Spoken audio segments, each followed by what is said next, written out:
Magandang araw, ko po si JM De Jesus para sa Pasada Balita ngayong alas 4. Pinalalakas ng San Fernando Electric Light and Power Company o SFELAPCO ang kampanya laban sa pagnanakaw ng kuryente. Ayon kay Attorney Cathy Diaz, tagapagsalita at legal counsel ng SFELAPCO, magsasampa ng kaso ang kumpanya laban sa sino mang mahuhuling nakikialam o naninira ng metro ng kuryente.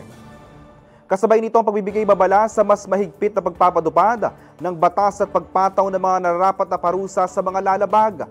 May ilang insidente na umano silang naitala kung saan ang ilang customer sila ang naglagay ng resistor sa kanilang mga electric meters para bumagal ang konsumo ng kuryente.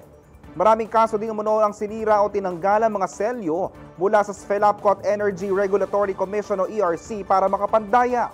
Paglabag sa violation sa Republic Act No. 7832 o ang Anti-Electricity and Electric Lines or Materials Pilferage Act of 1994 ang pagnanakaw ng kuryente.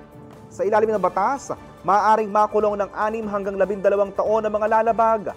Sa mga kaso ng saklaw ng serbisyo ng SFELAPCO, maaari itong umabot ng hanggang 20 or 20 taon na pagkakakulong bukod pa sa multang 20,000 pesos hanggang 100,000 pesos.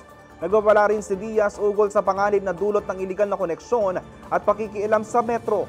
Bukod sa kawalan ng kuryente, posible rin umunong masunog at magbunga pa ng ibang pinsala sa buhay at ari-arian.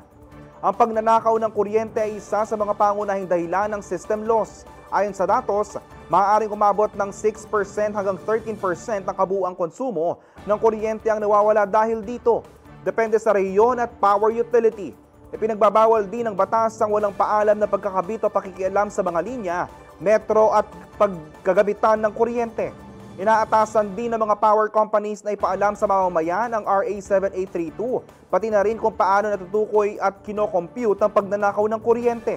Binigyan din ng SFELAPCO na hindi sila makikipag-areglo sa mga kaso may kinalaman sa pagnanakaw ng kuryente at ipapadubad ang zero tolerance policy, lalo na para sa mga paulit-ulit na nauhuli. Hinihikayat din ng SFELAPCO ang publiko na isumbong ang anumang insidente ng pagnanakaw ng kuryente. Tiniyak ng kumpanya na mananatiling lihim ang lahat ng report.